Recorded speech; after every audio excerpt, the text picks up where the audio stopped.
हर हर महादेव, जय श्री महाकाल। नवारण मंत्र से संबंधित बहुत सारे प्रश्न हमारे पास आते हैं कि इस मंत्र का जाप कैसे करना चाहिए, क्या दीक्षित व्यक्ति ही इसका जाप कर सकता है, इसके जाप करने की सही विधि क्या है, और जब हम इस अनंत मंत्र का जाप करते हैं तो बोलते वक्त हमें किन बातों का ध्यान रखना चाहिए, आज हम इसके बारे में कुछ चर्चा करते हैं। आप समझिएगा, दुर्गा सप्तशती में सबसे शक्तिशाली मंत्रों में से एक है नवारण मंत्र।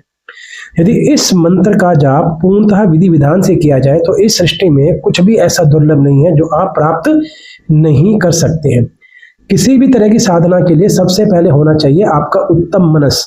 यदि आपके मनस में किसी भी तरह की नेगेटिविटी को प्राप्त करने की चाह है, किसी को परेशान करने की चाह है, तो कोई भी मंत्र आपके लिए फलित नहीं होगा, बल्कि वो आप पे बैकफायर कर बैठेगा। लेकिन यदि आप किसी भले के लिए इस मंत्र का उच्चारण करना चाहते हैं, यदि आप इस मंत्र के द्वारा अपने आप को परिशुद्ध करना चाहते हैं, अपनी कमियों को दूर करके अपने आप को शुद्ध करना चाहते हैं, तो ये मंत्र आपके लिए बहुत उत्तम है।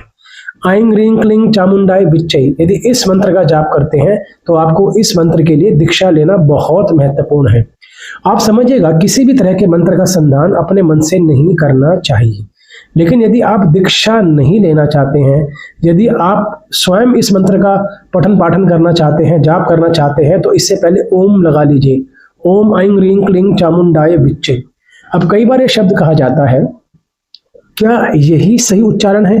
देखिए, अगर आप ओम ऐं ह्रीं क्लीं चामुंडाय विच्चै करते हैं तब भी ये खराब नहीं है, दूषित नहीं है।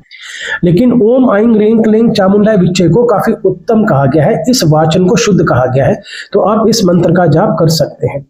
इस मंत्र के जाप करने मात्र से आप यकीन मानिएगा, यदि कुंडली में किसी भी तरह के ऐसे ग्रह दोष चल रहे हैं जिससे आप पीड़ित हैं, वो दोष भी आपके खत्म होने शुरू हो जाते हैं, आपको उत्तम फलों की प्राप्ति होती है, माता भगवती का आशीर्वाद मिलता है।